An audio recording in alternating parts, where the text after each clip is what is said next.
2,2500 वर्ष पूर्व सनातन धर्म के शत्रुओं ने एक बहुत बड़ा षड्यंत्र किया। उस षड्यंत्र ने पूरे सनातन धर्म को हिलाकर रख दिया। अब वो कौन सा षड्यंत्र है? वो षड्यंत्र था आनंद रामायण का। आनंद रामायण की जो कथा है उनका अभी तक बड़े बड़े धर्मात्मा लोग प्रचार करते हैं। लव कुश की कथा सुनाई जाती है स्टेज पर बैठकर, जबकि जो कथा पूर्णतः असत्य है, बेसलेस है, सेंसलेस है। ऐसी घटनाएं जो कभी धरती पर घटी नहीं।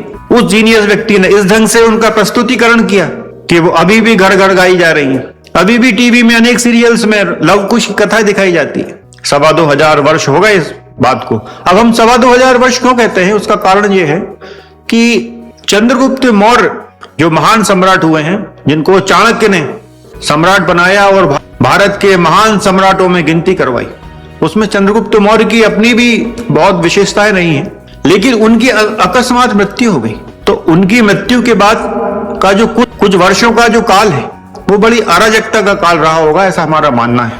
क्योंकि हम चूंकि इतिहास के एक छात्र रहे हैं, हमने इतिहास को काफी गहराई से अध्ययन किया है। तो वो जो काल है उसमें भारत में विदेशी शक्तियों का बहुत बड़े स्तर पर प्रभाव था। तो चंद्रगुप्त मौर्य के बाद संभवतः उसमें सम्राट अशोक का भी कुछ काल आ सकता है।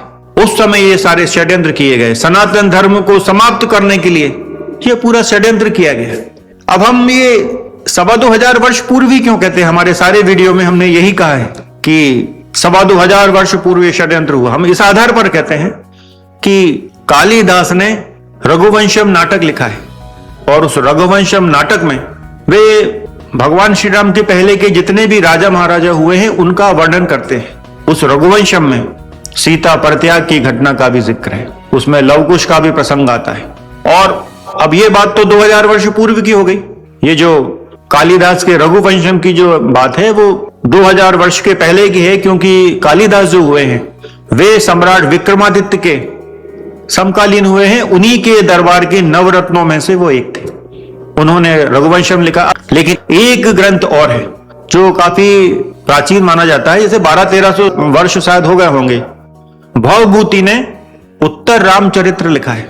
उत्तर रामचरित्र में भी आनंद रामायण की इन षड्यंत्रकारी कथाओं को सम्मिलित किया गया है। उसमें शंभु को वध भी किया जाता है, एक ऐसी घटना जो कभी धरती पर घटी नहीं। भगवान श्री राम द्वारा एक शूद्र की हत्या दिखा दी गई।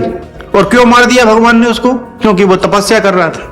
तो भगवान को तो फिर शबरी को भी मार देना था, अपने दोस्त निषाद राज को भी मार देना था, वाल्मीकि को भी मार देना था, क्यों वो भी शूद्र थे। कैसे तपस्या कर ली उनने? और श्रवण कुमार की जो मां थी वे भी शूद्र ही रही है।